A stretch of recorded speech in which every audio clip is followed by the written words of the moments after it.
Bumanat na rin si Pangulong Bongbong Marcos sa mga akusasyon sa kanya ni dating Pangulong Rodrigo Duterte. Sabi ni Digong, bangag at drug addict daw si PBBM. Pero sagot ni Marcos, baka epekto lang ng gamot na fentanyl ang mga banat ni Duterte. Nasa frontline ng balita yan si Maricel Halili.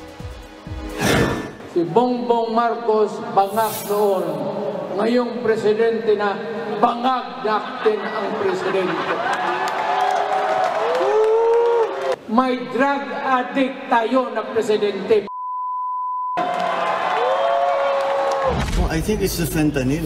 PRRD has been taking the drug for a very long time now. Because it has to affect yung kaya palagay ko kaya nagkakaganyan. Nagkakainitan sina dating Pangulong Rodrigo Duterte at Pangulong Bongbong Marcos. Mabigat ang akusasyon ni Duterte na base raw sa nakita ng dalawang mata niya noong mayor pa lang siya ng Davao City. Nung ako'y mayor, pinakitaan ako ng evidence ng PDEA. Doon sa listahan, nandoon yung pangalan mo. Si Marcos naman, tinawanan lang ang akusasyon ng dating Pangulo.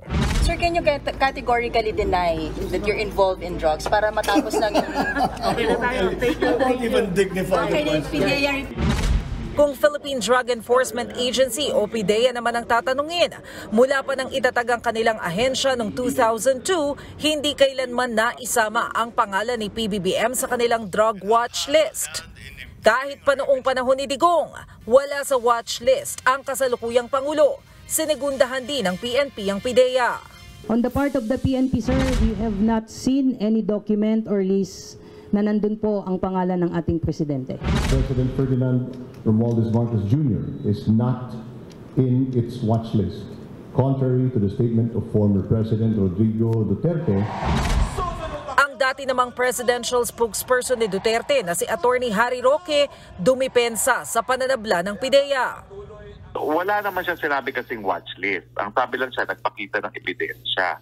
Tapos nandun siya sa listahan. So, tama siguro yung denial ng PDEA na wala sa watch list kasi wala namang binanggit na watch list ng presidente. Pakinggan nga nating maigi ang sinabi ni Digong. Nung ako'y mayor, pinakitaan ako ng evidence ng PDEA. Doon sa listahan, nandoon yung pangalan mo.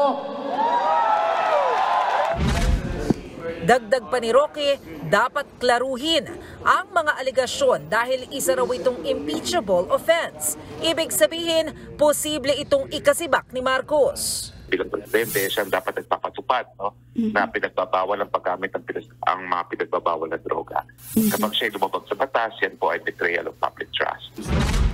Ang kilala namang kritiko ni Digong na si dating Senador Antonio Trillanes, bumuelta rin. Baka raw gumagawa lang ng kwento ang dating Pangulo para magkaroon ng kontrobersya laban kay Pangulong Marcos. In this case, by saying na addict daw yung presidente ng Pilipinas, therefore, kailangan siyang patalsikin ng mga sundalo. No? Ganon yung kanyang gustong narrative. And he's trying to convince people about his case kahit na wala naman. No? Wala naman siyang pinepresenta. It's just his word. Pero pathological liar yan, historically. Maging ang pinsan ni PBBM na si House Speaker Martin Romualdez, sinalag din ang ibinabatong paratang sa kasalukuyang Pangulo. Never si President Ferdinand R. Marcos ay nailagay sa drug list. Kaya hindi ko lang kung nag-i-story ka na naman. Tigilan mo na yung budol-budol galing sa Davao. Sana mag-isip-isip muna kayo, at ilabas mo yung mga prueba kasi alam natin hindi totoo yung mga sinasabi ninyo.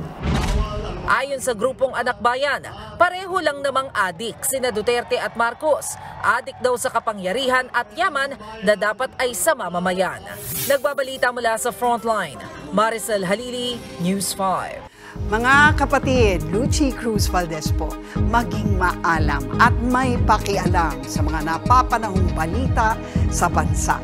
Tumutok at mag-subscribe sa News 5 social media pages.